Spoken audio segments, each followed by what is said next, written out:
Assalamualaikum warahmatullahi wabarakatuh. Alhamdulillah, sahabat-sahabatku semuanya dimanapun Anda berada, yang senantiasa tidak bosan-bosannya ingin mendapatkan suatu rahmat yang lebih banyak kepada Allah dengan mencari nur kalamullah dan nur sabda Rasulullah SAW. Tentunya hari ini, Alhamdulillah, kita akan menceritakan tentang ilmu syariat, yaitu nur kalamullah dan nur sabda Rasulullah SAW yang telah dikaji oleh para alim ulama, yang menjadikan kemudahan bagi kita mencari di dalam hukum-hukum ilmu syariat. Alhamdulillah, sebelumnya pertemuan kita telah membahas tentang tauhid, kurang lebihnya menceritakan wajibnya bagi seseorang mengenal dari 50 sifat wajib yang perlu dia kenal. Tentunya 20 sifat wajib bagi Allah dan sebaliknya yang mustahil bagi Allah. Kemudian 4 sifat bagi Rasul dan sebaliknya yang mustahil bagi Rasul. Kemudian sifat jaiz bagi Allah dan sifat jaiz bagi Nabi dan Rasul. Dan Alhamdulillah, hari ini kita masuk dalam pembahasan tentang hukum-hukum atau ilmu syariat di dalam fikih. Kemarin kita sudah membahas tentang toharoh atau sesuci. Apa itu bersuci? Apa yang dikatakan perantaraan dari sesuci? Ada namanya wudhu, ada namanya tayamum, dan bisa menggunakan batu, sama, dan lainnya. Dan begitu juga apa saja yang dikatakan air mutanajis. Jika kalian belum mengenal dari hal tersebut, saya sarankan silahkan mendengar video saya sebelum-sebelumnya untuk mendapatkan penjelasan yang maksimal, dasar-dasar di dalam mengenal toharoh atau bersuci. Alhamdulillah, saat ini kita masuk di dalam bab najis atau mengenal dari macam-macam najis. Sebelum kita lanjut, saya ingatkan jika kalian merasa video ini bermanfaat, silahkan kalian menekan subscribe untuk mendapatkan notifikasi-notifikasi tentang video-video saya yang akan datang. Seperti biasanya, untuk kita mendapatkan suatu keberkahan yang begitu berlimpah, rahmat dan ampunan maupun ilmu, karena zat yang maha segala-galanya adalah Allah, kita memulai dengan surat yang mulia yaitu Al-Fatihah. Auzubillahi minasyaitonirrajim. Bismillahirrahmanirrahim.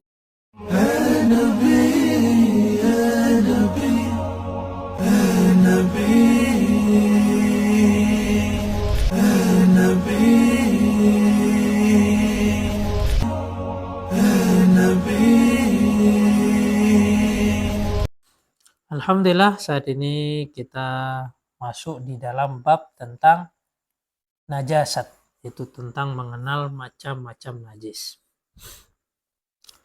Ma najasat, apa najasatu, adapun yang dikatakan najis. Apa saja hal-hal yang dikatakan najis?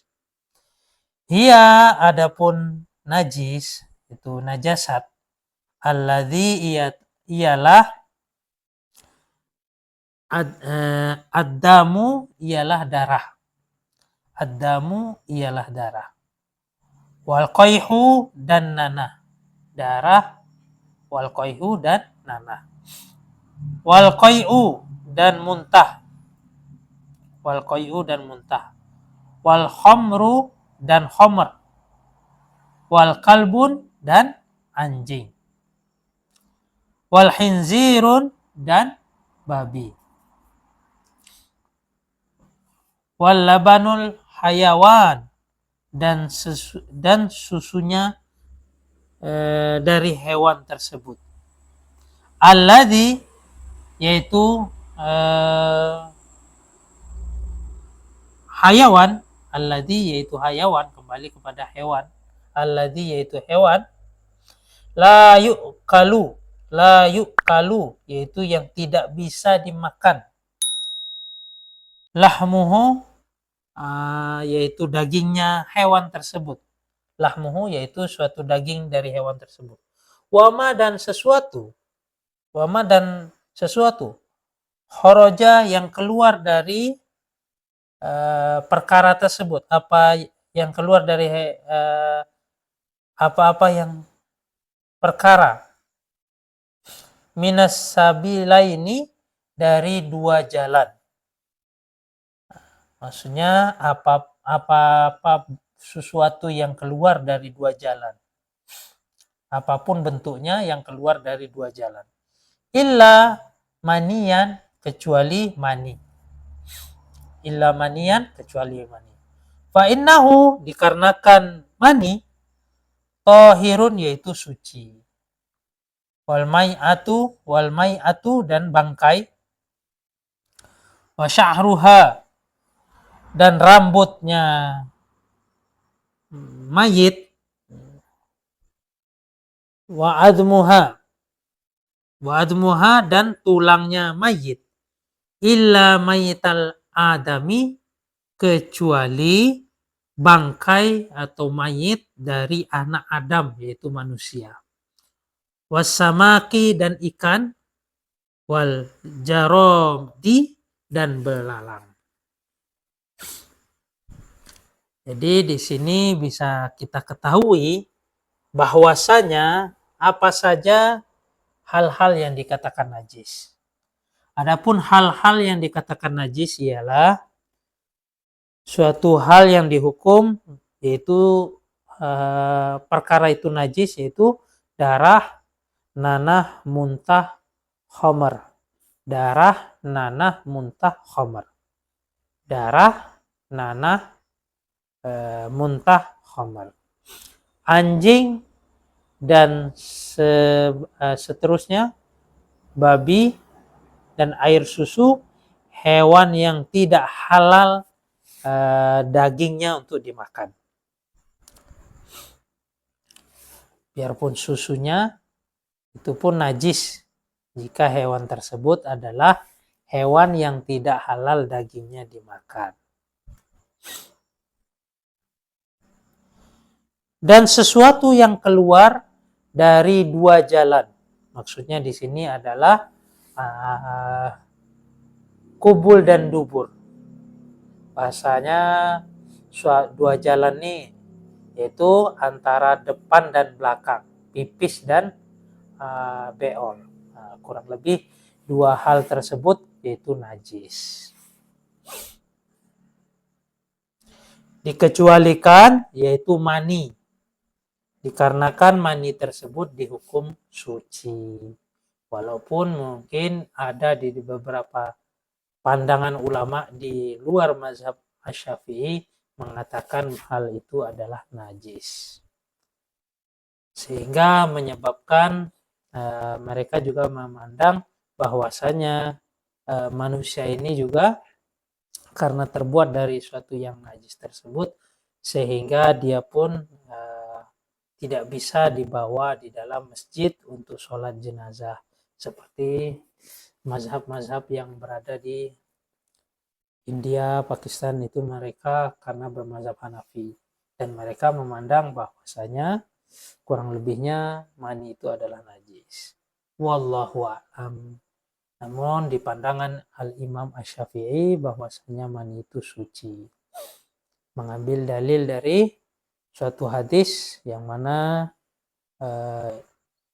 Sayyidatina Aisyah radhiyallahu anha, beliau tidaklah mencuci, membersihkan dari suatu kain yang digunakan Rasulullah terdapat mani, dan beliau hanya membersihkannya dengan mengeruknya atau menghilangkan, mengeruk saja, maksudnya tidak menghilangkan dengan cara dibersihkan dengan suci. Sehingga dengan dalil itu menyatakan bahwasanya mani ini suci. Wallahu alam.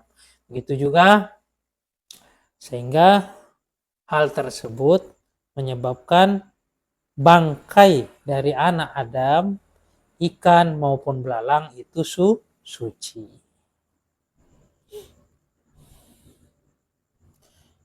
Bahkan rambut, tulang dan lainnya itu dikatakan suci. Kecuali suatu hal yang dia itu diharamkan. Contohnya diharamkan ya anjing, babi, dan yang berada di bawahnya dan keturunannya, kencingnya dan apapun, sehingga dikatakan najis. Wallahu alam. Dan nanti kita akan mengenal tingkatan-tingkatan najis juga di bab berikutnya.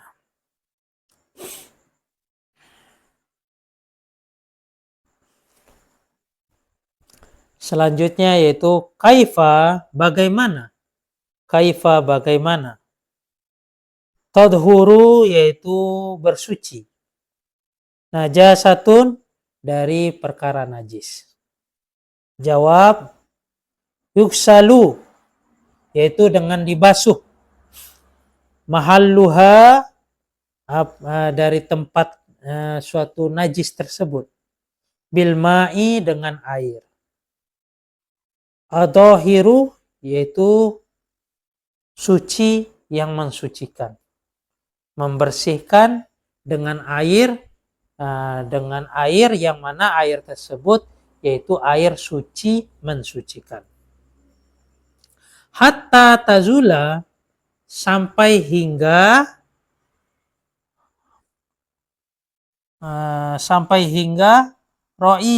ro'ihatuha, yaitu baunya si najis, walau nuha, dan warnanya najis, wa ta'muha, dan rasanya si najis, illa najasatal kalbi, kecuali najisnya anjing, wal khinzir, yaitu celeng, yaitu babi, wal jildil maitati, dan kulitnya bangkai.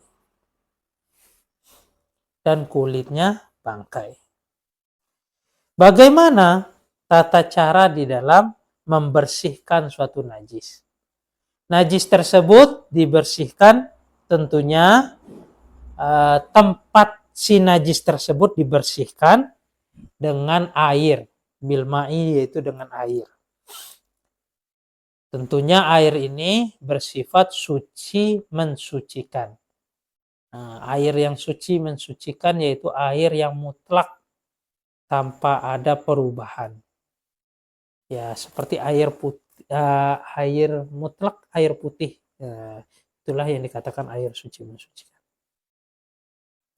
Sehingga hal tersebut hilang dari baunya, bau si najis tersebut hilang.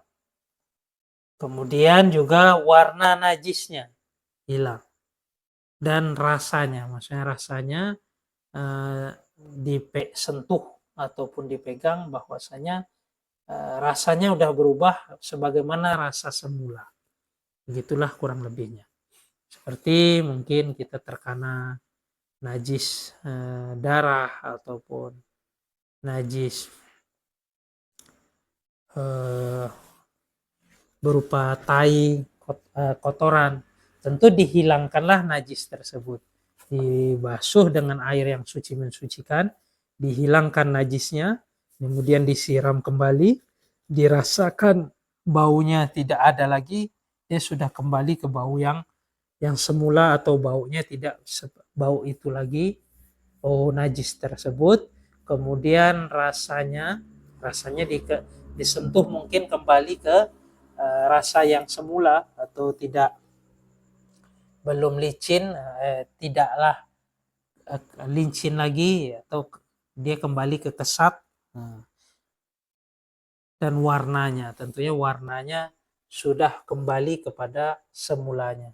Itulah untuk melihat bahwasanya begitulah cara menghilangkan najis yang berada di suatu hal tersebut terkena dari najis seperti darah, nanah, khamar maupun muntah.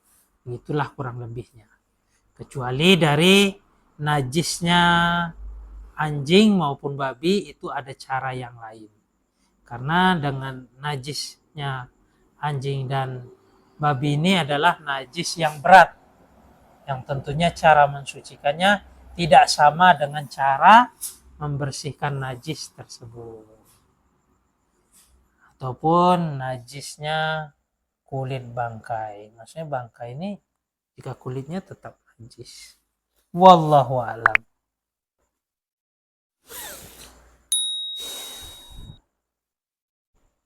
Sekarang kita masuk dengan tata cara membersihkan dari cara membersihkan najis yang berada di anjing maupun babi.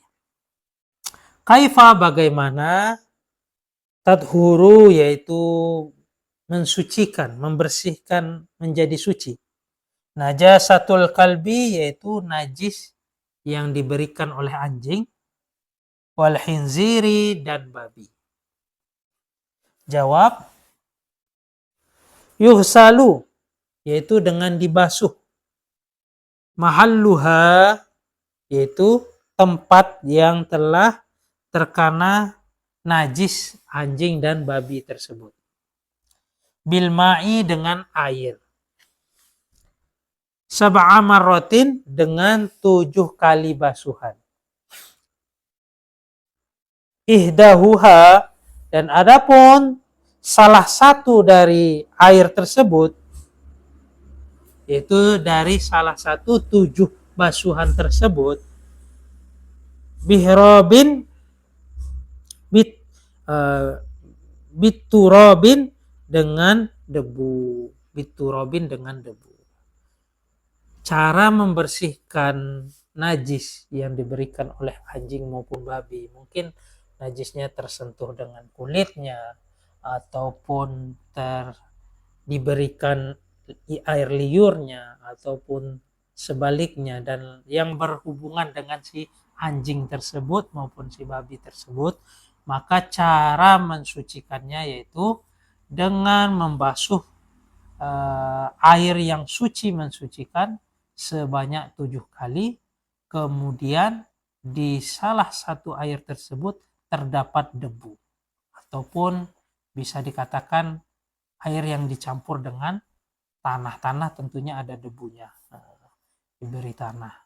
Seperti mungkin kita membasuh suatu hal yang terkena najis anjing dan babi di air yang keruh, kita basuh, itu sudah sedikit banyaknya ada tercampur dengan debu. Wallahu alam.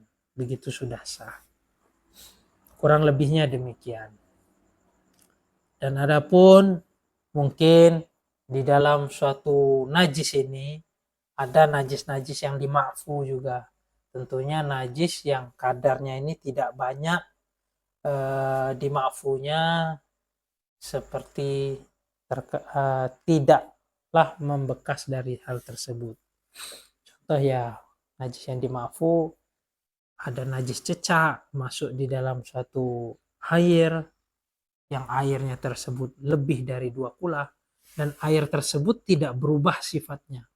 Tentunya buang tai cecaknya itu, maka air tersebut tetap menjadi suci mensucikan jika dia lebih dari 2 kulah. Sebagaimana kemarin kita sudah bahas, 2 kulah itu kurang lebih jika dibentuk di dalam suatu kotak, maka kurang lebih 1 hasta. 1 hasta itu 60 cm ke atas, ke samping kiri, ke bawah, ke atas, ke samping kiri dan ke samping kanan, berbentuk kotak semuanya kurang lebih 60 cm. Sehingga jika kalian membuat suatu tempat penampungan air, alangkah baiknya diberi tempat tersebut lebih dari 2 kulah atau diberikan tempat yang lebih banyak untuk penyimpanan air. Jika terjadi adanya tai cecak yang tidak bisa dihindari dan lainnya. Tentu selagi air tersebut tidak berubah sifatnya dan dibuang najisnya tadi dan air itu lebih dari 2 kula, maka dia tetap disebut dengan air suci mensucikan. Wallahu alam. Demikianlah air yang disebut air suci mensucikan. Namun jika air tersebut berubah sifatnya, maka selayaknya air tersebut dikuras, dibersihkan, dibuang najisnya, baru diisi kembali. Dan najisnya pun tidak najis yang berat. Tentunya dibuang kotorannya sebagaimana disebutkan di atas tadi, dibuang najisnya, rasanya, baunya, maupun warnanya, semuanya sudah berubah, nah, maka tempat tersebut sudah menjadi suci mensucikan. Lain halnya jika najis berupa anjing maupun babi, maka berhak airnya dibuang dan tentunya air tersebut akan berubah sifatnya dan perlu dikuras, yang mana kurasnya itu pun dengan takaran yang mana air tersebut tidak berbau dengan najis tersebut. Sebagaimana sama saja dihilangkan baunya, rasanya, warnanya. Dan selebihnya sama, hanya bedanya anjing dan babi, dia dibersihkan secara 7 kali. Dan kemudian ditambah dengan debu. Bagaimana kalau hewan masuk dalam sungai? Ya begitu, dikuras airnya sampai hilang baunya dan ditambah salah satu debu. Nah, jika itu hewan yang najis. Namun kalau hewan yang disebut babi maupun celeng, jika hewan tersebut.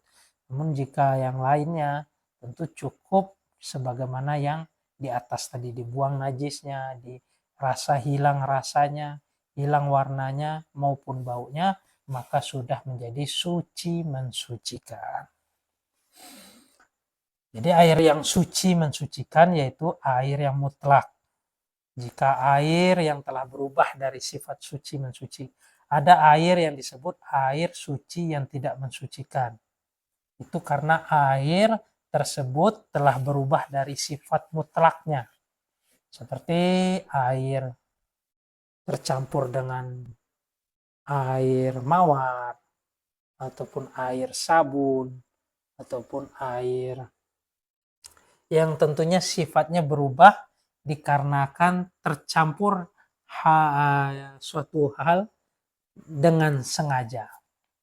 Jika suatu yang tidak disengaja, contoh ada aliran tempat air yang sudah berlumut tentunya, sehingga air tersebut ada rasa-rasa lumutnya atau karena itu hal yang tidak bisa tidaklah kita sengaja, maka air itu tetap menjadi suci mensucikan karena tidaklah merubah dari zat sifat aslinya air tersebut.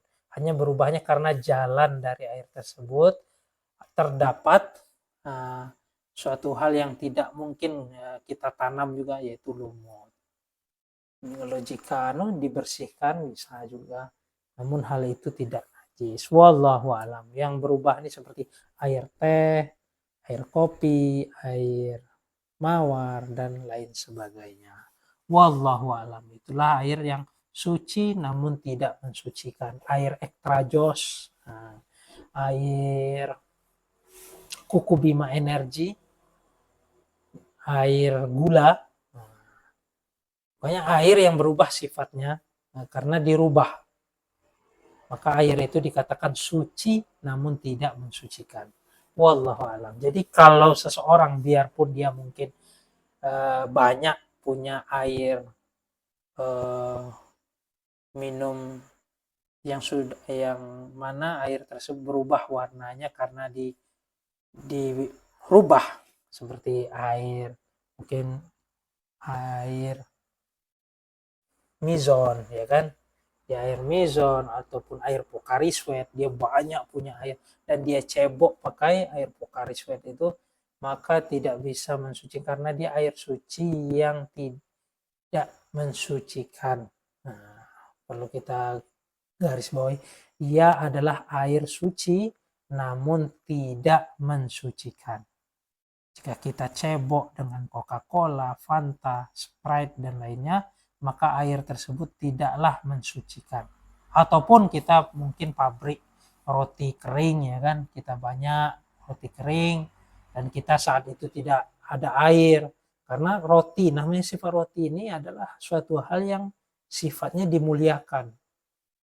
Nah, sebagaimana air yang berubah tadi itu dimuliakan, air yang diminum atau dimakan. Ketika seseorang itu punya pabrik roti kering, kemudian dia gunakan karena banyak dia bawa, tidak ada tisu, dia gunakan, maka itu tidaklah bisa dikatakan roti yang suci mensucikan, karena dia menghilangkan dari sifat mulianya si roti tersebut. Wallahu alam. Sehingga jika dia tidak memiliki air, maka dia bisa menggunakan batu, bisa menggunakan tisu, bisa menggunakan daun. Tentunya dengan syarat batu tersebut tidak terkena najis atau ada najisnya. Ataupun dengan daun, yang tentunya daun yang kesat yang tidak menyebabkan gatal ataupun lain sebagainya. Jika dia menyebabkan suatu mudorot, mungkin daun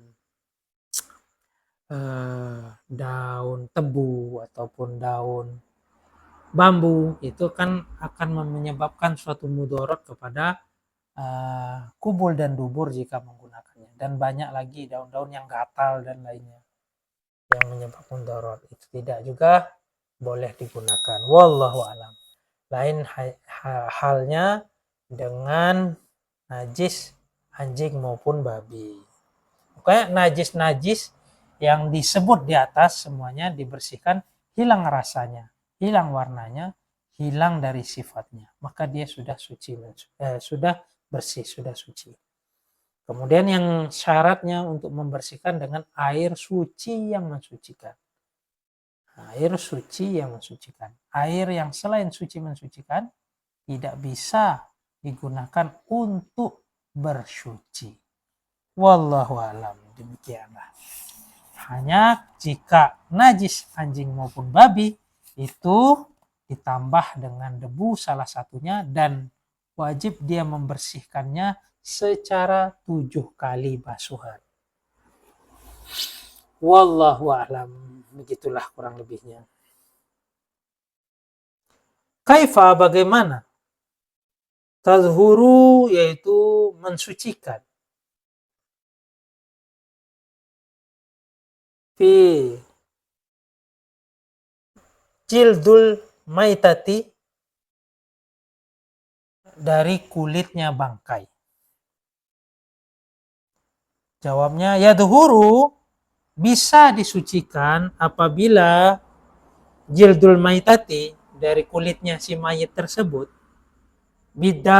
bidabghin, yaitu dengan cara disama. Kecuali tentunya kulit yang najis itu tidak bisa. Wallahu alam, najisnya ya kulit, nauzubillah ya, kulit babi dan celeng tuh ya namanya benda yang najis, bahkan haram. Namun kalau kulit ular, mungkin kulit buaya itu disama maka menjadi suci. Wallahu alam. Saya belum pernah mendengar bahwasanya kulitnya anjing itu menjadi suci ketika disama. Namun kalau kulit harimau, kulit beruang, kulit ular, ketika disama maka kulitnya menjadi suci. Begitu kurang lebihnya. Wallahu alam.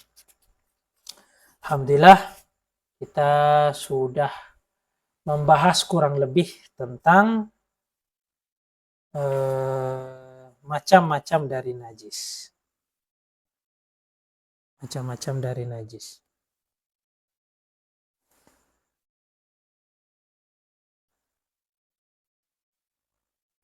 Sekarang kita masuk kepada istinja, yaitu dari bersuci atau cebok.